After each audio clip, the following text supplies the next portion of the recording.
Dans la vidéo précédente, j'ai vu les zones agricoles et naturelles, c'est-à-dire les règles applicables dans ces zones agricoles et naturelles, classées ainsi dans le règlement du PLU. Je vois maintenant dans un grand C les zones urbaines, zone U. Ce sont les zones dans lesquelles il est possible de construire. Mais, donc a priori, ce sont des zones déjà qui sont construites et il est possible de continuer à y construire. Mais le PLU peut également orienter les constructions vers certains objets. C'est prévu par le règlement du PLU. Je vais vous donner quelques exemples. Alors une précision tout d'abord, ce n'est pas parce que la zone est classée zone urbaine que toutes les parcelles doivent être déclarées constructibles. Vous voyez, on peut citer un arrêt de la Cour du Conseil d'État du 30 juillet 2021, numéro 437 709, mentionné dans les tables du recueil Le Bon. Dans cette affaire, le PLU de la commune déléguée des Avenières, dans l'Isère, non, le conseil municipal des Avenières, Vérin, Tuellin, Isère, a approuvé le PLU de la commune déléguée des Avenières. Et un propriétaire donc attaque le PLU en tant qu'il a limité les possibilités de construire dans certaines parties des zones urbaines. Donc on est dans des zones qui sont a priori constructibles et il y a des parcelles qui ne sont pas constructibles. Le règlement du PLU attaqué a institué des zones UD correspondant aux villages, hameaux et groupements bâtis existants situés en dehors de l'enveloppe urbaine du centre. Donc ce sont des terrains qui sont classés en zone urbaine, mais qui sont en dehors de l'enveloppe urbaine. Il y a des constructions, mais on est en dehors de l'enveloppe urbaine. Et donc dans ces zones, sont interdits, est permis l'extension limitée des constructions, mais les nouvelles constructions sont interdites. La Cour administrative d'appel, d'ailleurs, avait annulé le règlement du PLU en estimant que cette disposition interdisant la plupart des constructions nouvelles dans cette zone UD, c'était contraire à la définition qui est donnée de la zone urbaine dans le règlement du PLU, qui sont des règles, j'ai donné ça dans la vidéo précédente, dans la zone urbaine, en principe, on a le droit de construire. Eh bien, le Conseil d'État censure l'arrêt de la Cour administrative d'appel parce que il apparaît que quand on regarde le projet d'aménagement et de développement durable, que la commune a voulu privilégier l'urbanisation dans l'enveloppe urbaine existante et pas dans les villages et hameaux périphériques. Et donc, cette interdiction de construire des maisons nouvelles dans le secteur UD est en cohérence avec cette orientation du projet d'aménagement et de développement durable. Le village ou hameau est quand même classé en zone urbaine, donc il y a des constructions qui sont possibles, mais pas des constructions nouvelles. De la même façon, autre précision, c'est un arrêt de la Cour administrative d'appel de Lyon du 13 avril 2021, numéro 19 LY 00774. Le maire peut refuser le permis de construire sur un terrain qui est pourtant situé en zone urbaine, alors même que le règlement du PLU n'apporte pas de restriction au droit de construire sur ce terrain en cause, à la différence de l'exemple précédent. Mais je vous rappelle, je l'ai vu plus haut, qu'en vertu de l'article L111-11 du Code de l'urbanisme, le maire doit refuser le permis si le projet n'est pas desservi par les réseaux et n'est pas en mesure de dire quand il le sera. Eh bien, même si le terrain est classé en zone urbaine, apparemment, il n'était pas desservi par les réseaux, eh bien, le maire devait refuser le permis. Autre précision, la commune, c'est l'article L151-41-5 du Code de l'urbanisme. La commune peut geler la constructibilité d'un terrain en zone U pour une durée de 5 ans. Le règlement du PLU, c'est ce que dit l'article L151-41-5. Le règlement du PLU peut prévoir dans les zones urbaines et à urbaniser des servitudes, c'est-à-dire des restrictions au droit de construire, interdisant sous réserve d'une justification particulière pour une durée au plus de 5 ans, dans l'attente de l'approbation par la commune d'un projet d'aménagement global. Il peut interdire donc les constructions ou installations d'une superficie supérieure à un seuil défini par le règlement. Ces servitudes ne peuvent avoir pour effet d'interdire les travaux ayant pour objet l'adaptation, le changement de destination, la réfection ou l'extension limitée des constructions existantes. Vous voyez, distinction entre constructions nouvelles qui peuvent être interdites pendant 5 ans, en revanche, n'est pas à partir d'un certain seuil, en revanche, n'est pas interdit l'extension des constructions existantes. Exemple d'application de cette disposition, c'est un arrêt de la Cour administrative d'appel de Nantes du 9 février 2024, numéro 22 NT 00508, le conseil municipal de la Bernerie en Ré, RETZ, commune de Loire-Atlantique, sur le fondement de cet article L 151-41-5, a prévu donc une zone UB concernée par une servitude gelant la construction dans l'attente d'un projet d'aménagement global.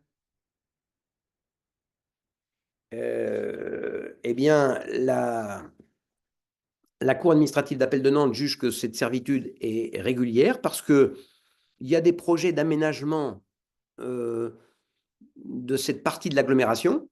Et donc, pour ne pas rendre impossible un aménagement cohérent, la commune classe le terrain donc en zone urbaine a priori constructible, mais gèle tout projet pendant 5 ans, le temps de dégager ce projet d'aménagement global.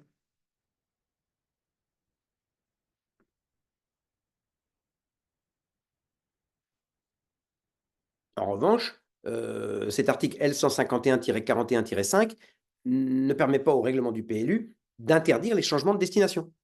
La Cour administrative d'appel de Paris l'a confirmé dans un arrêt du 19 octobre 2023, numéro 23 PA 01 552.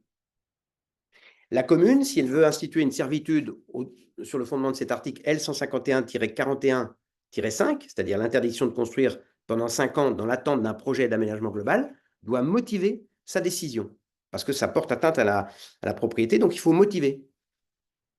C'est ce qu'a fait, je crois, c'est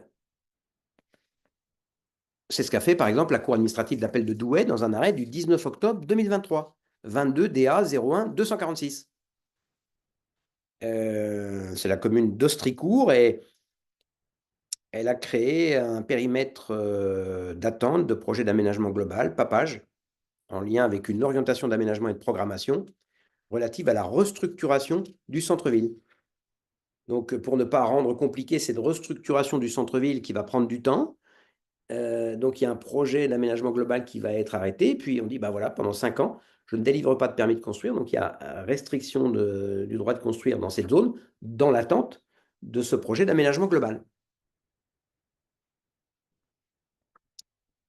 Le conseil municipal doit justifier l'institution de cette servitude dans le rapport de présentation que j'ai vu dans une précédente, dans une précédente vidéo. Article R 151-2, le rapport de présentation du PLU comporte les justifications, notamment de l'institution des servitudes prévues par l'article L 151-41-1.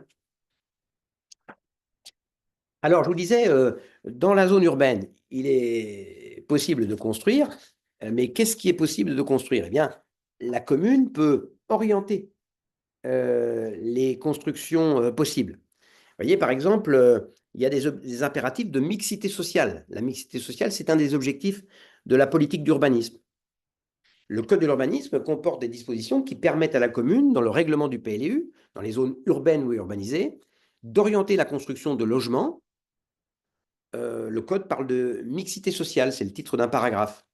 Vous voyez, article L 151-14, le règlement du PLU peut délimiter dans les zones urbaines ou à urbaniser des secteurs dans lesquels les programmes de logement comportent une proportion de logements d'une taille minimale qu'ils fixent. Pour permettre, vous voyez, si les logements ont une taille minimale, ça permet d'accueillir des familles qui ont besoin d'espace. Par exemple, la Cour administrative d'appel de Bordeaux, 8 octobre 2020, numéro 18 BX 03 138, la Cour administrative d'appel de Bordeaux juge que la commune a pu imposer au programme immobilier de plus de 5 logements une proportion de T3 ou T4, donc des grands appartements, qui peut atteindre 100%. Dans tout programme immobilier dans la zone de plus de 5 logements, les logements doivent être des T3 ou des T4. La Cour administrative d'appel juge que cet article est fondé sur le fondement de l'article L151-14, parce que ça va permettre de prendre en compte les besoins des familles qui ont besoin de logements ayant une taille minimale.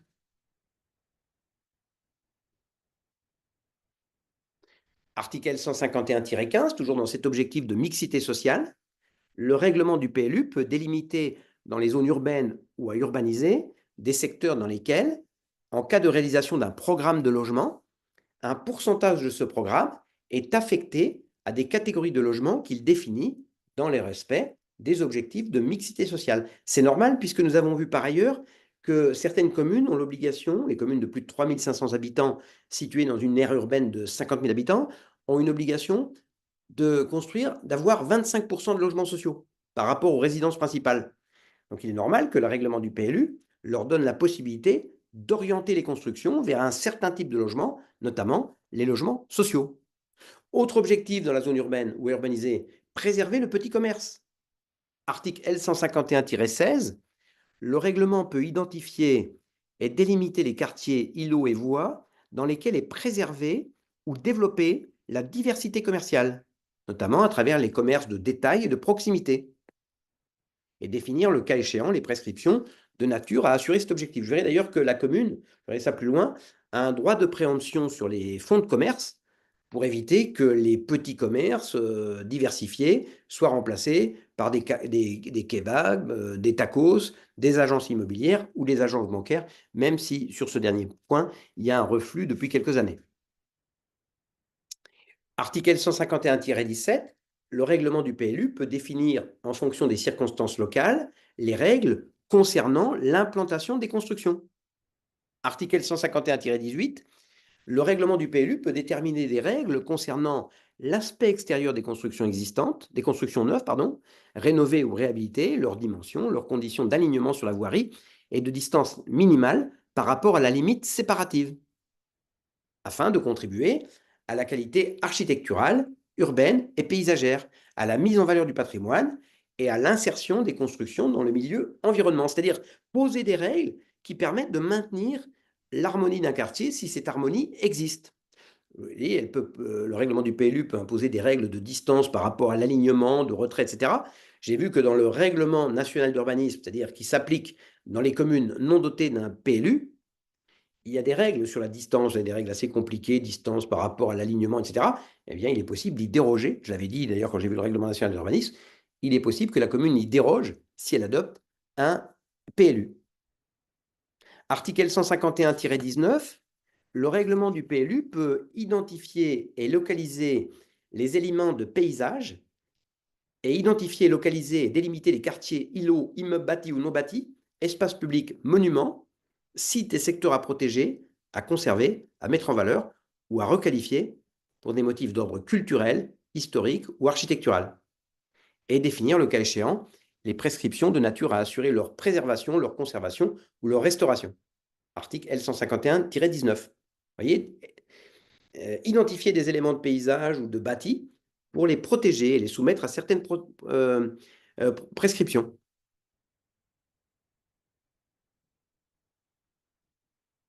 Article 151-20, 21, pardon. Le règlement du PLU peut définir des secteurs dans lesquels il impose aux constructions, travaux et installations et aménagements de respecter des performances énergétiques et environnementales renforcées qu'il définit. Vous voyez, la commune peut mener donc poursuivre des buts environnementaux. À ce titre, il peut, c'est toujours l'article L151-21 qui le dit, il peut imposer une production minimale d'énergie renouvelable, le cas échéant en fonction des caractéristiques du projet et de la consommation des sites concernés. Cette production peut être localisée dans le bâtiment, dans le même secteur ou à proximité de celui-ci. Donc imposer, vous voyez, que les immeubles produisent de l'électricité, soient autonomes. Article 151-22, le règlement peut imposer une part minimale de surface non imperméabilisée ou éco-aménageable, éventuellement pondérée en fonction de leur nature, afin de contribuer au maintien de la biodiversité et de la nature en ville. Ça, c'est ce qu'on appelle le coefficient de biotope, qui a été introduit dans la législation, dans le Code de l'urbanisme, par la loi ALUR de 2014. À l'origine, en 2014, c'était une simple faculté. La commune pouvait imposer une part minimale de surface non imperméabilisée, etc., etc.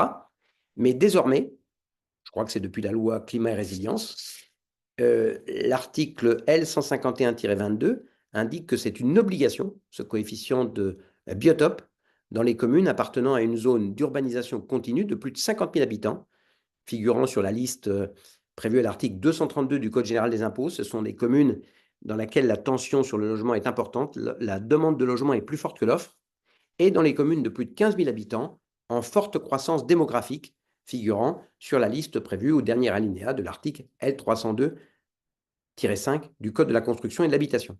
Donc, dans ces communes, il y a obligation désormais que le règlement définisse, dans des secteurs qu'il délimite, une part minimale de surface non imperméabilisée ou éco-aménageable. Cet article L151-22 doit être complété par un article R151-43. Le règlement du PLU peut imposer, en application de l'article L151-22, que les surfaces non imperméabilisées ou éco-aménageables d'un projet représentent une proportion minimale de l'unité foncière. Il précise les types d'espaces, construits ou non, qui peuvent entrer dans le décompte de cette surface minimale, en leur affectant un coefficient qui en exprime la valeur pour l'écosystème par référence à celle d'un espace équivalent de terre. Alors, pourquoi cette disposition? Eh bien parce que l'un des problèmes que rencontre la ville aujourd'hui, c'est l'absence de surface dans lesquelles l'eau peut s'infiltrer. Et si l'eau ne s'infiltre pas, elle s'écoule, elle va vers les égouts, et ça provoque des inondations, etc., etc. Et donc, il est bien précisé que donc, le règlement du PLU peut imposer des surfaces non imperméabilisées, c'est-à-dire que l'eau va pouvoir s'infiltrer, et ces surfaces vont être pondérées selon la qualité du caractère non imperméabilisé. Je vous donne un exemple qui est tiré d'un jugement du tribunal administratif de Melun, je crois. Oui, 6 février, tribunal administratif de Melun, 6 février 2024, numéro 211 21 38.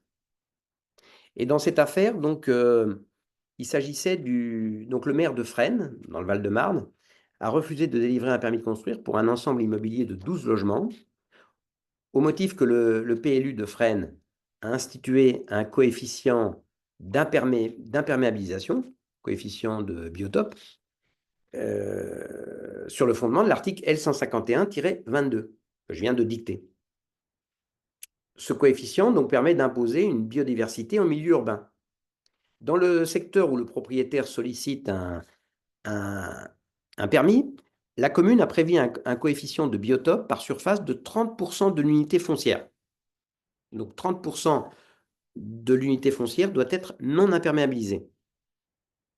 Cet objectif est affecté de coefficients, parce que les surfaces non imperméabilisées sont d'inégale valeur. La valeur essentielle, hein, c'est la pleine terre. Ça reste de la pelouse, donc là, il n'y a pas de problème. Donc, il est précisé que 30% de l'unité foncière doit être non imperméabilisée et 20% minimum de l'unité foncière doit être traitée en pleine terre, de la pelouse. 10% de l'unité foncière complémentaire doit être traitée en espace vert complémentaire, par exemple un espace vert sur une dalle d'une épaisseur de terre végétale supérieure ou égale à 80 cm. Ça a un coefficient de 0,7. Toiture terrasse végétalisée, intensive, à fort intérêt, d'une épaisseur de terre de moins de 30 cm, coefficient de 0,3. Et donc, dans cette affaire, le terrain d'assiette du projet est de 1145 mètres carrés. Pour l'application du coefficient de biotope, défini donc par les dispositions que je viens de voir, doivent être traités en pleine terre 229 mètres carrés, ça fait 20% de la surface du terrain, et 114,5 mètres carrés en espace vert complémentaire. Il apparaît que la surface de pleine terre est de 301 mètres, vous voyez, ça dépasse. Donc cette surface, dépassant le seuil minimal de 229 mètres carrés prévu par le PLU, le solde, soit 72 mètres, 72 mètres carrés 0,7, peut être pris en compte au titre des espaces verts complémentaires. Par ailleurs, le projet prévoit la réalisation de toitures végétalisées pour une surface de 75,5 mètres carrés. Le coefficient est de 0,3, donc ça représente 22,65 mètres carrés. Ainsi que 4 places de stationnement d'une surface de 50,92 mètres carrés, traitées en pavé type drainant, c'est-à-dire imperméabilisé evergreen. Donc le parc de stationnement est perméable. On applique, selon le règlement du PLU, un coefficient de 0,3, soit ça représente les 50 mètres, 92 deviennent 15,27 mètres carrés au titre du coefficient de biotope. Donc quand on fait l'addition de toutes ces surfaces, La surface des espaces verts induite par le projet s'élève à 109,99 mètres carrés, 72,07 plus 22,65 plus 15,27.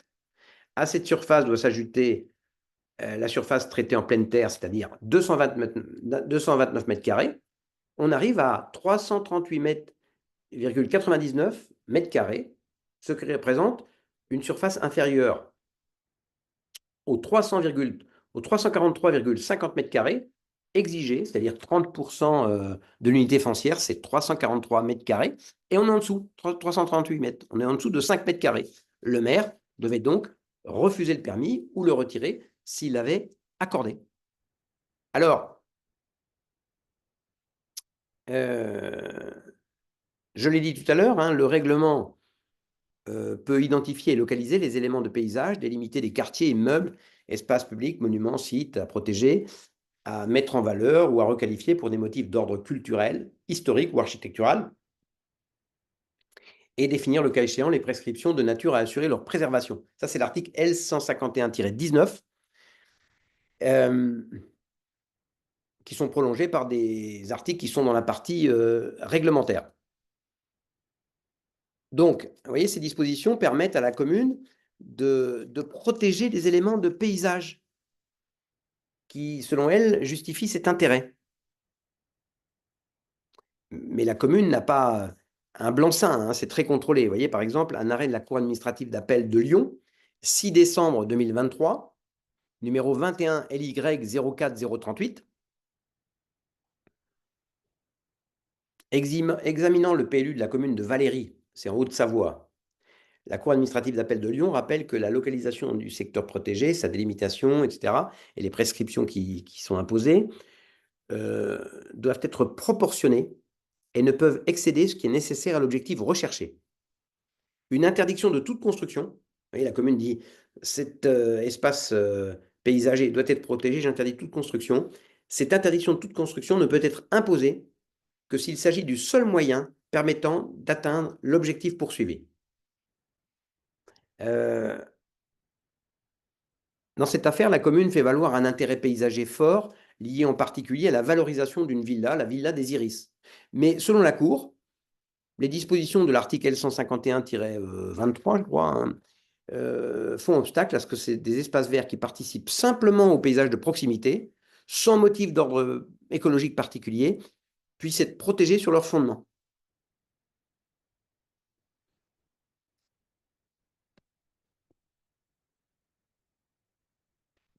Pour un motif écologique, hein, sur le fondement de ces articles, le règlement du PLU peut soumettre à déclaration de travaux déclaration préalable, des travaux qui ne sont pas normalement soumis à autorisation d'urbanisme. Exemple, un arrêt de la Cour administrative d'appel de Versailles. Cour administrative d'appel de Versailles, 16 juin 2023, numéro 21 VE 01 059.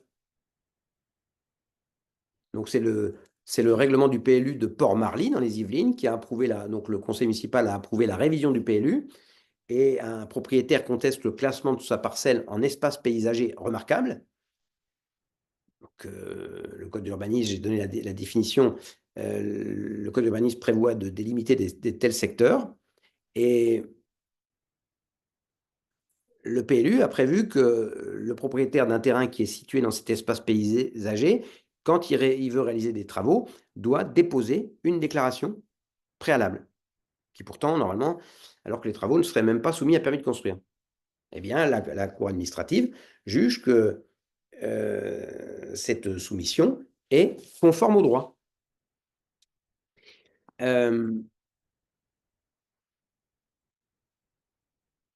Autre élément qui peut figurer dans le règlement du PLU, en matière de densité, article L151-26, le règlement du PLU peut imposer dans des secteurs qu'il délimite, le règlement du PLU peut imposer dans des secteurs qu'il délimite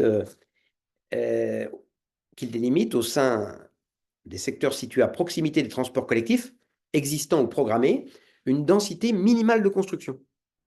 L'idée, c'est donc d'éviter, dans un but d'éviter une consommation excessive des sols, de contraindre le propriétaire d'un terrain qui est à proximité d'un réseau de transport collectif existant ou à créer, de le contraindre à ériger des immeubles d'une certaine capacité qui peuvent loger beaucoup de monde, puisqu'il y a des services de transport à proximité.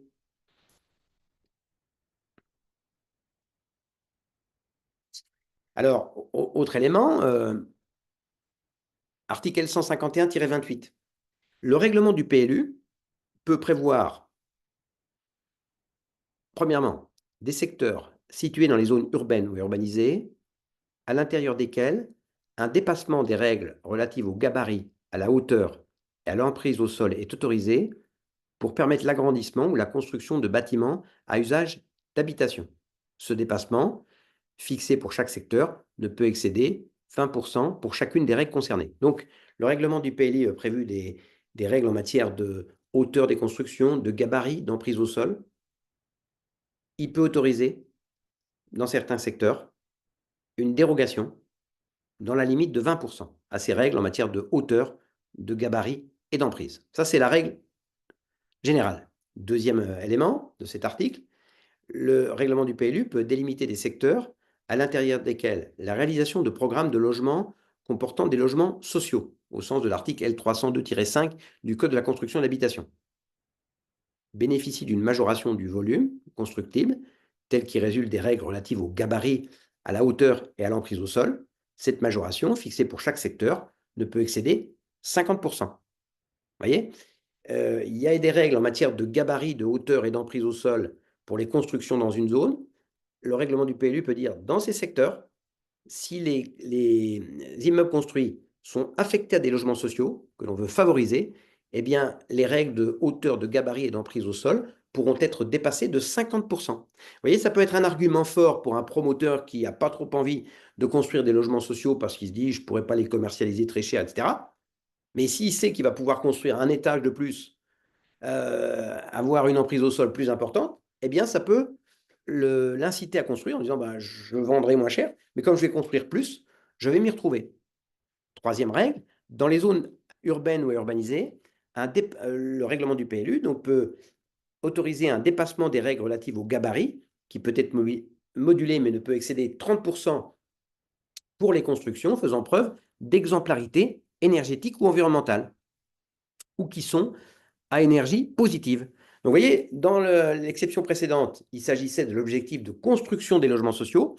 Et ici, le dépassement de 30%, c'est pour permettre la construction de bâtiments ayant une exemplarité énergétique. Par exemple, l'isolation, qui va prendre 10 cm, eh bien, on peut dépasser pour notamment isoler. Et puis, quatrièmement, des secteurs à l'intérieur desquels la réalisation de programmes de logement comportant des logements intermédiaires, définis à l'article L302-16 du Code de la construction, bénéficient d'une majoration du volume constructible qui résulte normalement des règles relatives au gabarit, à la hauteur et à l'emprise au sol. Cette majoration, fixée pour chaque secteur, ne peut excéder 30%. Logements intermédiaires, ce ne sont pas des logements sociaux, mais ce sont des logements qui bénéficient d'avantages fiscaux de l'État pour faciliter leur construction. Par exemple, le dispositif Pinel. Le dispositif Pinel, hein, c'est le dernier dispositif en date. Le propriétaire donc, bénéficie d'une réduction d'impôt s'il construit un logement qu'il s'engage à louer dans des zones tendues et à un plafond de loyer et à une certaine clientèle qui n'est pas éligible aux logements sociaux. C'est une clientèle de classe moyenne. Bien là encore, dérogation donc aux règles fixées en matière de hauteur, de gabarit et d'emprise dans la zone, dépassement possible de 30% si c'est pour construire des logements Pinel.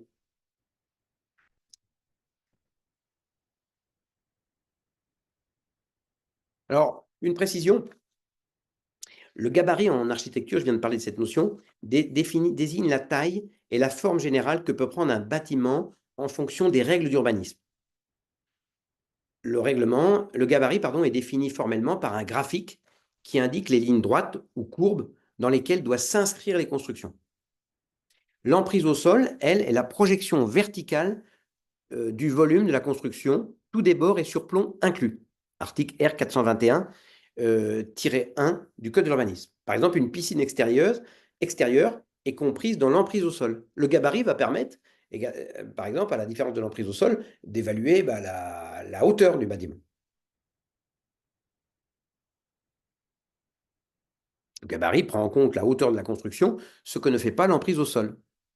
Un ouvrage enterré n'a pas à être compris dans l'emprise au sol. Vous voyez, c'est un arrêt du Conseil d'État du 16 octobre 2020, numéro 424 775. Le maire de Thoiry a délivré un permis de construire 15 logements locatifs conventionnés. Un voisin attaque le permis. Il soutient que le projet ne respecte pas le règlement du PLU de Thoiry parce que le coefficient d'emprise au sol, c'est une notion qui a disparu, ne doit pas dépasser 0,50. Le terrain fait 1000 mètres carrés. L'emprise au sol, le COS, c'est 0,5 multiplié par 1000. Pour apprécier donc la légalité du projet, le Conseil d'État doit appliquer la notion d'emprise au sol. Eh bien, un bassin de rétention des eaux pluviales prévu par le projet étant destiné à être enterré n'est pas compris dans l'emprise au sol.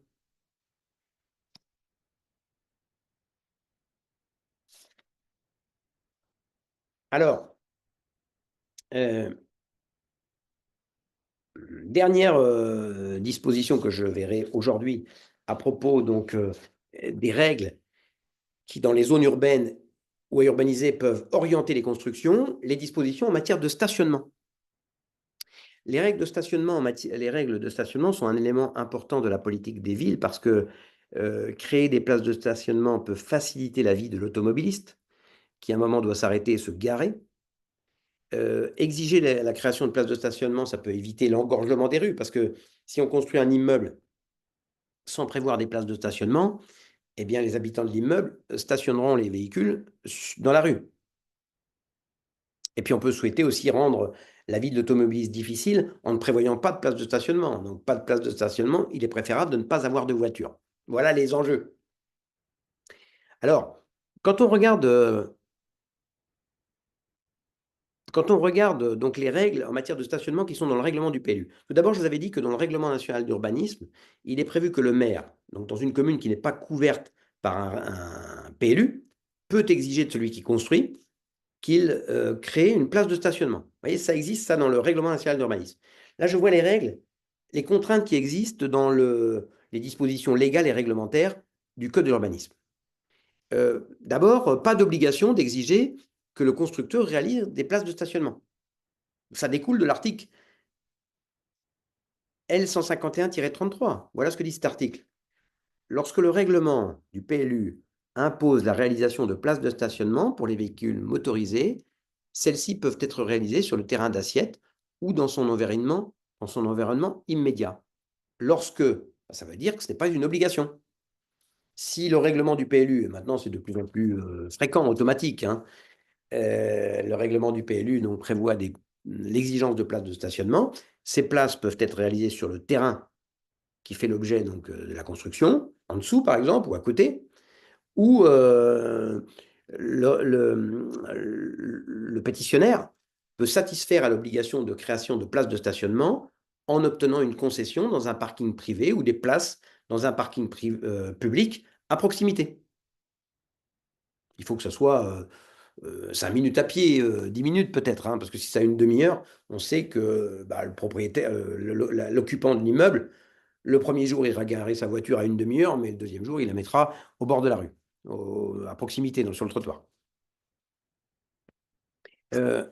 Alors, on va voir que pour certains logements que le législateur souhaite voir se développer, il dessert les obligations de création de places de parking, parce que ça coûte cher. Donc, vous pouvez diminuer le coût d'une construction si vous dispensez de la création de places de parking. Mais même dans la situation de droit commun, visée à l'article L151-36, si l'immeuble est situé à moins de 500 mètres d'une gare ou d'une station de transport public guidé ou de transport collectif, c'est-à-dire bus ou tramway, eh bien, et dès lors que la qualité de la desserte le permet, il ne peut, nonobstant, c'est-à-dire peu importe, toute disposition du PLU, être exigée la réalisation de plus d'une aire de stationnement par logement. Donc, si on est à proximité d'une gare, moins de 500 mètres, le règlement du PLU peut imposer des places de stationnement pour celui qui construit, mais pas plus d'une place par logement. Car je vais voir que ça peut être plus. Le code indique que le PLU peut prévoir l'obligation de réaliser des places de stationnement, mais il ne fixe pas de limite.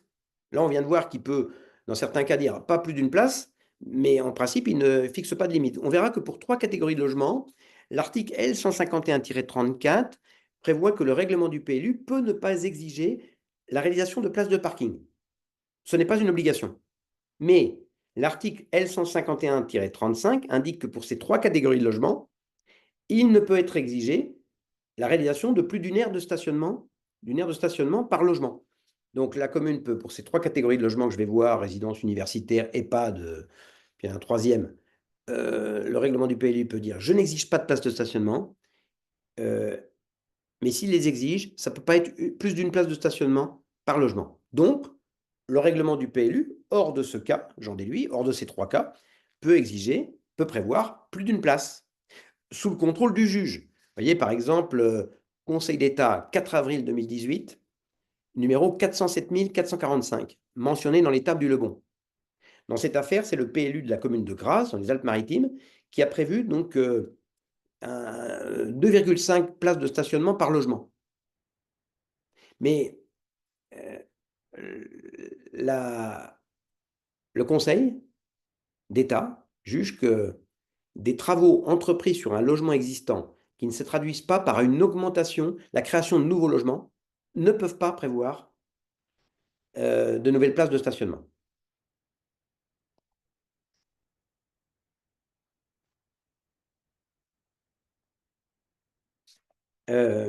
Autre précision, un arrêt du Conseil d'État du 30 décembre 2014, numéro 360 850, mentionné dans les tables du recueil Lebon, c'est le PLU de Biarritz.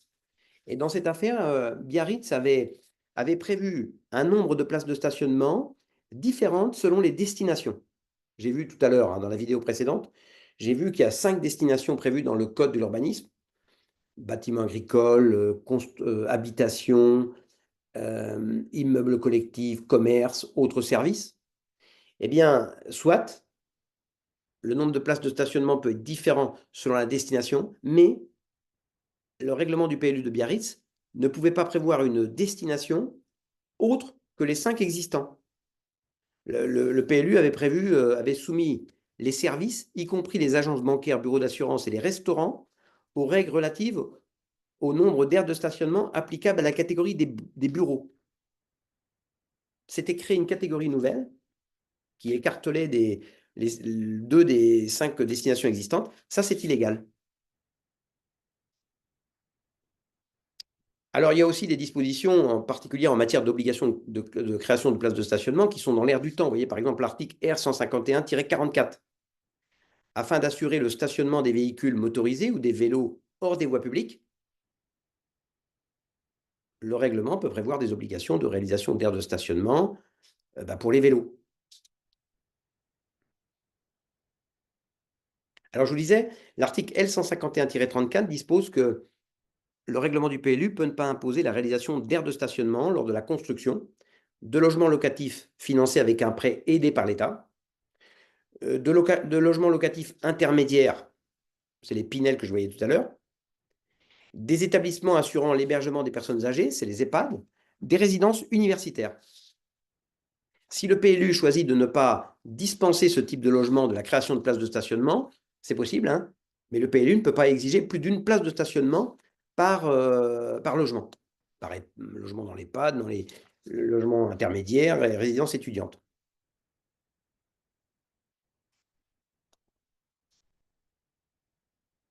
Alors, je vous le disais, hein, sous cette réserve, eh bien, rien n'interdit le règlement du PLU de prévoir, pour les autres logements, hein, 2 places de stationnement par logement, parce qu'on peut supposer qu'un couple, il y a 2 voitures, et donc il faut 2 places de stationnement. J'ai vu tout à l'heure que le PLU de Grasse prévoyait même 2,5 places, même s'il a été déclaré illégal parce qu'il visait les constructions existantes.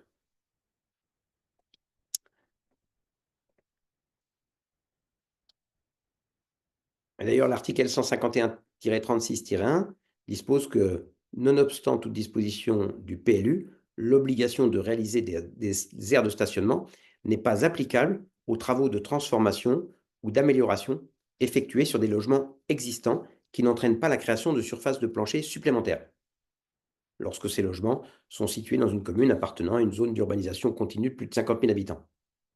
Cela étant, le Conseil d'État a dit la même chose tout à l'heure, ailleurs, pas forcément dans les agglomérations, à propos du règlement du PLU de Grasse.